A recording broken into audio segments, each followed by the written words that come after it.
I felt like screaming and shouting and carrying on. Everybody, it's my child, it's my child.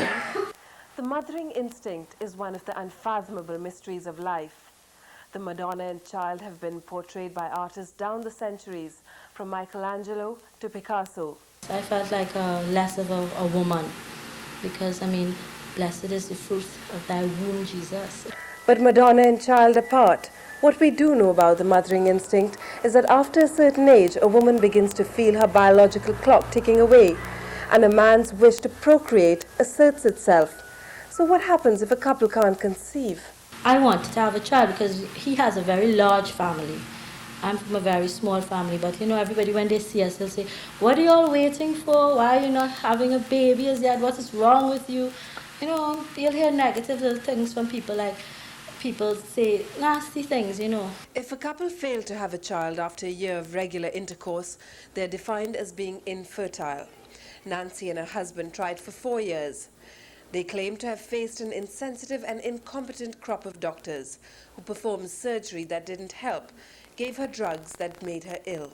The report came back and he said, "No wonder you can't get pregnant. You don't have any reproductive organs." So I looked at him and I said, "What nonsense are you talking? How you mean I have no reproductive organs? I have my period every month and I don't remember consciously taking out anything. The infertility rate is as high as 15%. Conception is a tricky business and possible only 12 hours in a month. In a study, out of 100 couples, only 60 conceived in 6 months and 75 conceived in 1 year. And here's another misconception. The woman comes in here very reluctantly because her husband has told her she has to come in here because the fault is hers. In many instances, it's usually thought that infertility is a woman's problem, but what we have found is far more frequently it's a man's problem. And I think the feeling that it's even any one person's problem is not justified. I think we have to look at this as a couple's problem. Both man and woman is involved. They can't blame one another. It can be any reason why the woman, can't get pregnant. Sometimes, in many cases, the man tends to blame the woman and says, "You're the one, I know because I have children outside." Or sometimes they may think they have a child outside, or some woman may have told them this, and it may not necessarily be so because when you check the sperm count, it's very low. Doctors use an index of fertility which is higher in some couples than in others, which is why some people can have dozens of children while others only 1 or 2 or none. Infertility can be treated here and may be referred abroad once the cause is determined. We can then identify, and particularly in either male or female partners, and we can boost the infertility by giving drugs, depending on the cause of the infertility. We can give drugs in the case of a woman to boost her infertility, to make the overall fertility index of that couple significantly greater, and thereby allow her to have the number of children she would like. And the same applies to the male.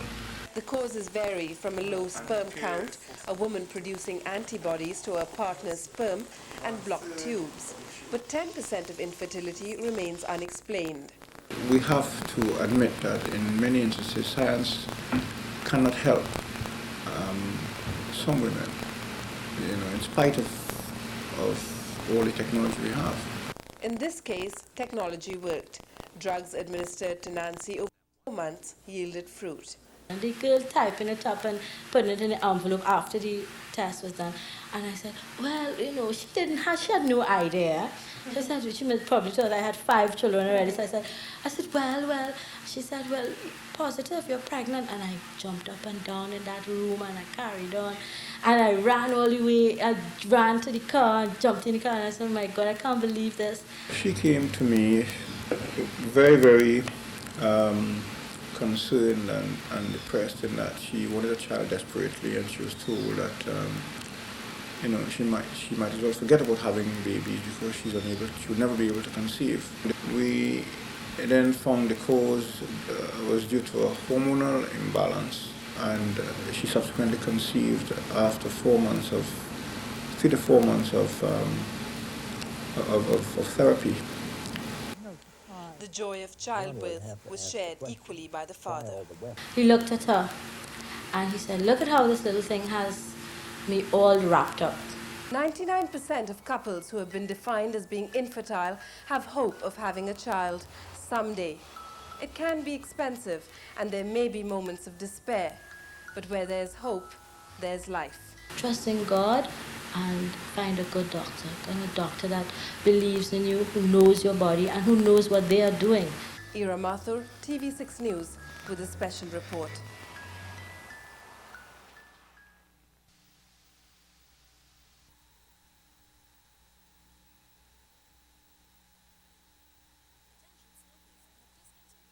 There is a way out of the rage, tears and frustration of childlessness. Adoption. Not an admission of defeat, but an affirmation of the innocent love that children have in so much abundance, especially abandoned children. And the procedures to adopt are not so complicated if you go the way of the Enriquez family.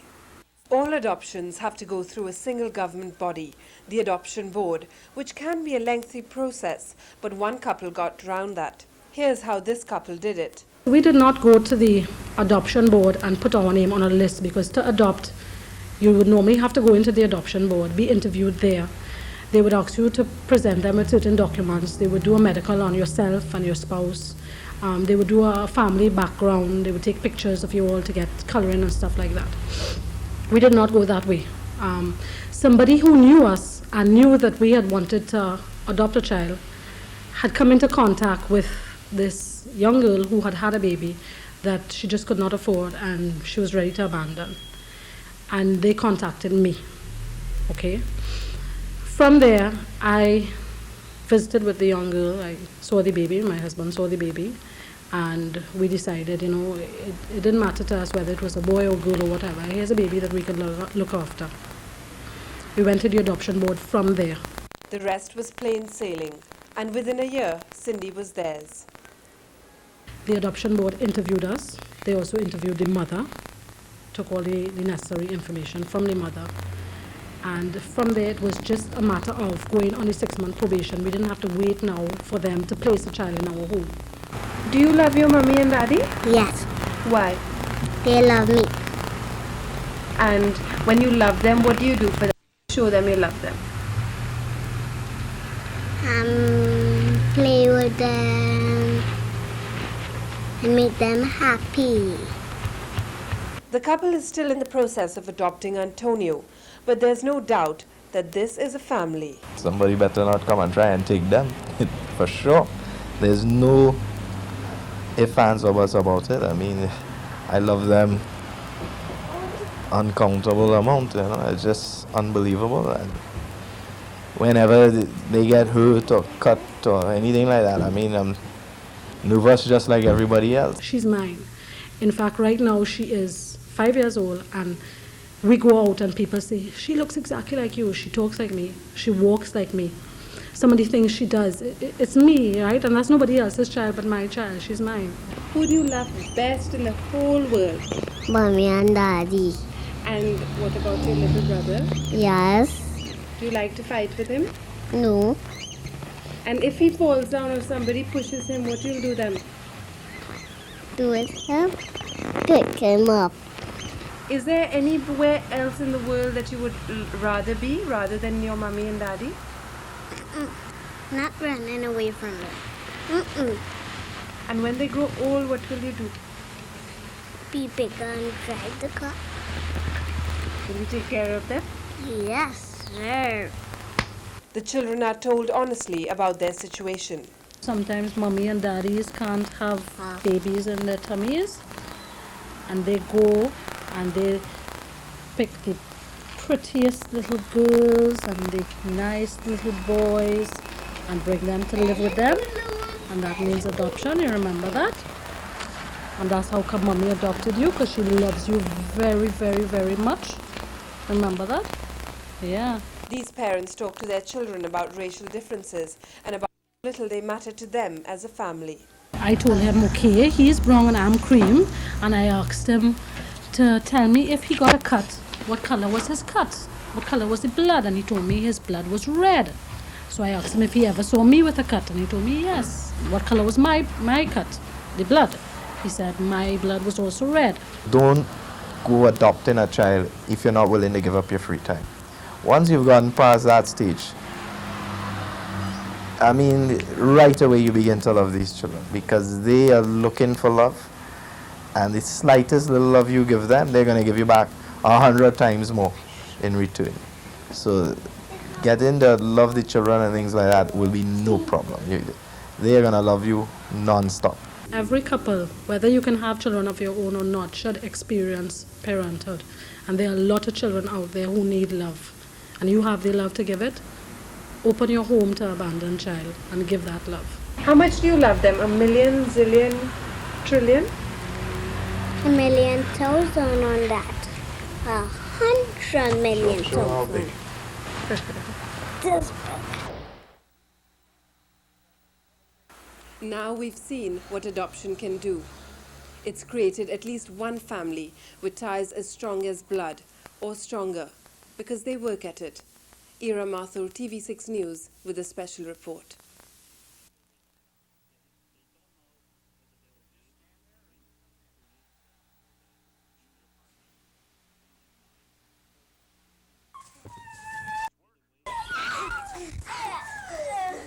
In the case of the hospitals, the mothers just walk out and leave them. In the case of the children coming through the police department, they're just found on the streets or like in the backyard. Anytime those biological parents can take you to court to get back custody of the child. No, I mean, people think no problem, but if you've had a child 5 years, which in my case, I have my child 5 years, and you've turned down the case, I mean, you can't come and tell me 2 years down the line I'm taking him when he's 7. I mean, you know, we split up a whole family. Statistics from as far back as 1981 indicate that thousands of abandoned children crowd the nation's orphanages and charitable organizations. And judging from the response to our special report on infertility, there could be just as many childless couples who may be willing to give adoption a chance. Yet, astonishingly, only 32 to 36 children are adopted each year in Trinidad and Tobago. I feel that we've got in place a very bureaucratic sort of system for implementing adoptions. Some of the reasons for this are good reasons, but the way that it's working out at the moment, I think, is counterproductive. Here's the adoption scenario. You go to the adoption board on the second floor of Salvatore building, fill out a form, have a medical done, an interview, and you're put on a waiting list. I know that a lot of people do their own looking at the children in these institutions so that they're in a position to go to the adoption board with a proposal, in fact, as to what child they could adopt. But on paper, it is the adoption board that normally would locate the child for you. There's no guarantee that seeing a child here and liking the child means that you're going to get the child, because it may very well be another couple or whoever that the adoption board already has in mind for the child. A child is found, generally a baby. The court grants you a fit person's order. You are on probation for 6 months, and if the board is satisfied, you are now the legal guardian. The crunch comes when you want to legally adopt your child. If it's the biological parents have decided they are no longer going through with the adoption, then there's nothing you can do. They take back the child and that's it, and the child goes back to the biological parents. They just change their minds, because by that time they may have grown a little more, have been a little bit more mature, and have found alternate means to support their child. The parents came back after us having the child for 3 years and said they are not for the adoption, but they don't mind if we keep the child. If my wife and I die, the child who is under the fit person order is entitled to nothing. He will have to be left in the cold. The law, however, is protective of children, and some adoptions do go through, even if it can take up to 4 years. The law is very protective of the child. The problem is that the people with the say are not willing to take the flak that goes with giving up and sending a child to adoption and telling the parents you are not fit to take care of this child, and that's until you are fit, we have to proceed with the adoption. So where's the block? In most cases where a parent has abandoned a child or abandoned a child and gone abroad, the court is going to find that the parent is unreasonable in depriving that child of a chance of a new home. But if the adoption board never let the matter come to court, then the court is deprived of that opportunity to make a finding on the issue. When you get this situation where the biological parents are against it, then the adoption board says, well, we're not really in a mood of going to court against the biological parents and having lawsuits, so we are not going to proceed with it. You stick with the fit person's order and leave you sitting there. It was blocked. When we got the letter turning down the case, I mean, my wife cried mostly for 2 days, 3 days. Even now, she still, every time she looks at the letter, she, it bothers her, it worries her. It worries me. I would like to see a new provision introduced to make it possible for the natural parent to give a binding consent at an earlier stage of the proceedings. At the moment, the natural parent can hold back their consent right at the 11th hour when the matter's before the court, when the new parents have formed all the emotional attachments to the child, and the child has formed emotional attachments to them. These children end up in a court system and they end up nowhere for the next 15 years of their life. They're just sitting there doing nothing. They end up in a system that ruins them because we do not have the, not only, I mean, it's not Trinidad, anywhere you go, there's not enough facilities to take care of these children. There are too many of them. I would like to see measures put in place which would facilitate adoptions instead of blocking adoptions. But should you decide to adopt, go brave. Don't be deterred by obstacles, simply because no one should be denied the right to parenthood or the love of a child. Ira Mathur, TV6 News, with a special report.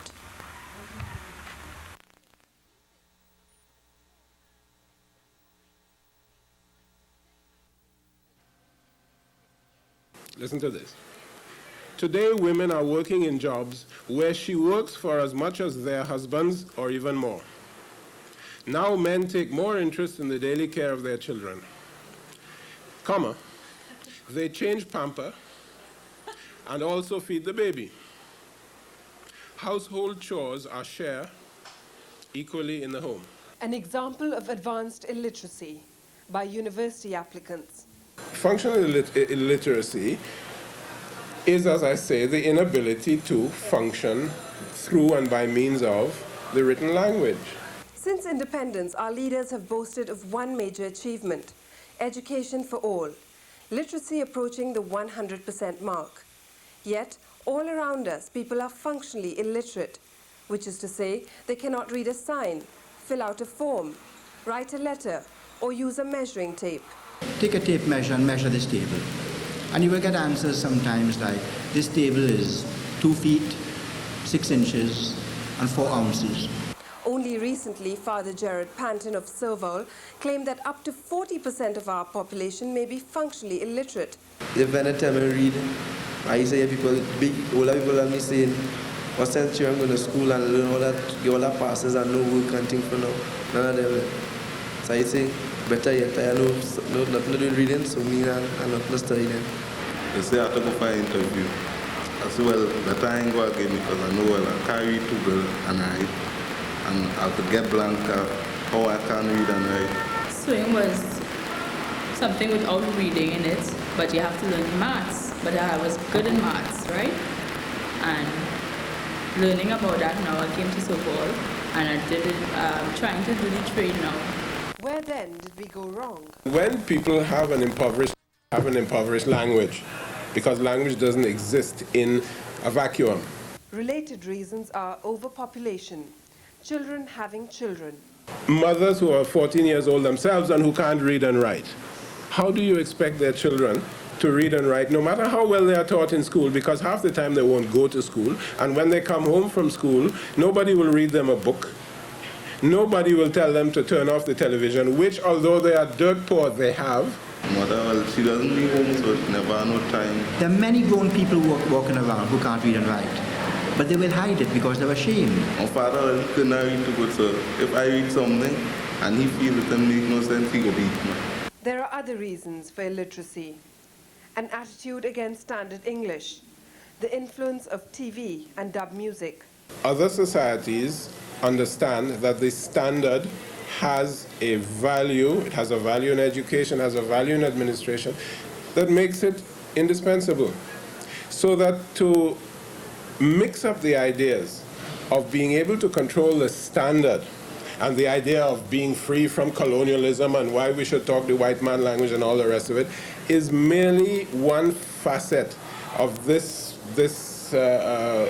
ridiculous poor me one kind of thinking that has been inculcated not only with regard to language but with regard to the economy, with regard to everything in this society, and which is holding us back.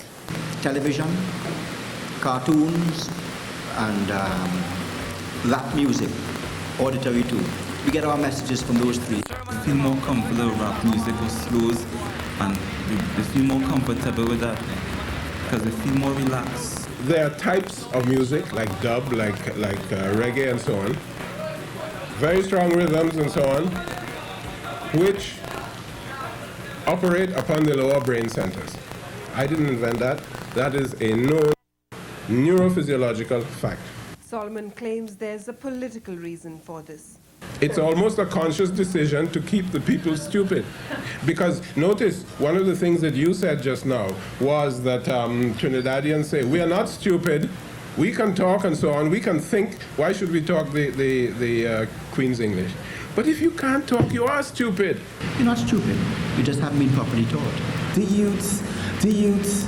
youths will listen up to what I'm saying and they say, look, I'm about telling you was right. It's not wrong because I know what's going on. Day by day, the youths are dying. So I'm going to tell you what you got to do. You got to pray to Almighty to guide you to be good and make you strong so that you can never go wrong. But we're out of time. In next week's special report, these children who did not learn to read in school speak out against the teachers who taught them or didn't, and a reply by the head of the Teachers Association. Ira Mathur, TV6 News, with a special report.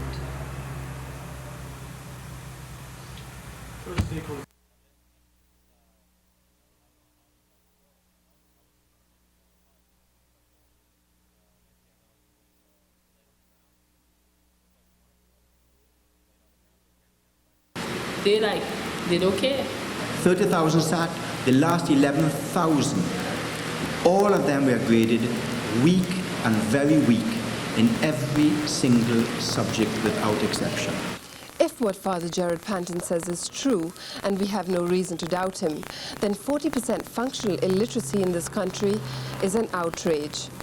Every law-abiding, tax-paying citizen then has the right to ask, how is it possible for our children to attend sometimes 5, 10 years of schooling and emerge functionally illiterate, thousands of them unable to read, write, or get a job?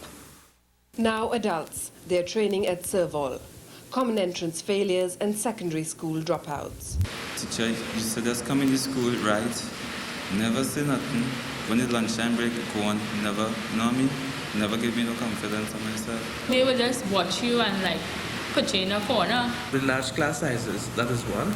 Secondly, we have a system of mainstreaming in our primary schools where children of varying abilities are placed together in one class. And because of this, it is exceedingly difficult for one teacher standing before a class of 40 or 45 to adequately deal with every child before him. When you try to spread education and when you try to make sure that everybody gets in, it very often necessitates a lowering of standards. Underqualified teachers working in substandard conditions, mechanical examinations, and uncaring parents are given as reasons for functional illiteracy. Teachers coming in were not, I think, particularly qualified to teach in the way the old stagers used to be able to teach. The majority of our teachers are well qualified. I will put the charge squarely on the shoulders of parents, because one must understand that the learning of a child begins from the time of birth, and in fact the formative years of the child are between 0 and age 5. And it is the kind of environment that the parents provide for those children will determine to a very large extent how those children perform in school. My mother never pick up book to say, look, let me see what you do today. I never had that. Nobody to push me to show me well. Push me so I learn more. When teachers are forced to operate under conditions that are hazardous to their health and their safety, when teachers are forced to operate in conditions where the schools are dilapidated and run down, where there's an absence of a proper water supply, where the toilet facilities are non-existent in some cases.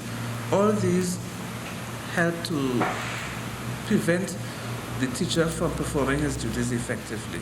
If you don't want to learn, that's not my business.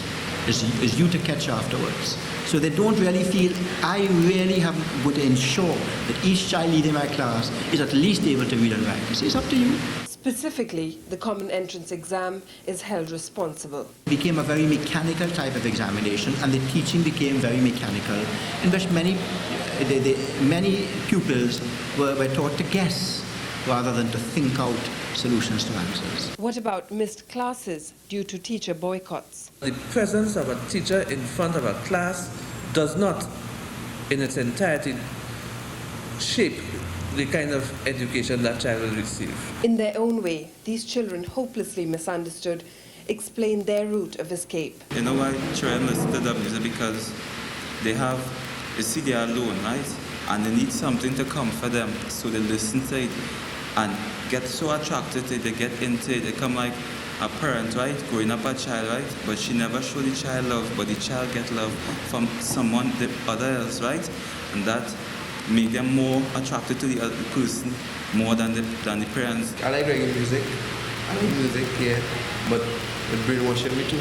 They would have been ignorant and lost for life, but for serve-all. So I have a chance in life of learning and going somewhere. With other education, you're better off dead, and I didn't want to be in that position. Study education first, and then they could study play after, anything else after. But without a good education, you can't get jobs no way. Government, on the one hand, instead of providing the means whereby teachers could effectively perform their duties, they are cutting back on the allocations for education, which makes it 10 times more difficult. The results of the recommendations of the task force into education may be limited, but perhaps the fact that the government has recognized the gravity of producing a generation of illiterates is a start. The rest is left up to the goodwill of teachers and the care of parents. Ira Mathur, TV6 News, with a special report.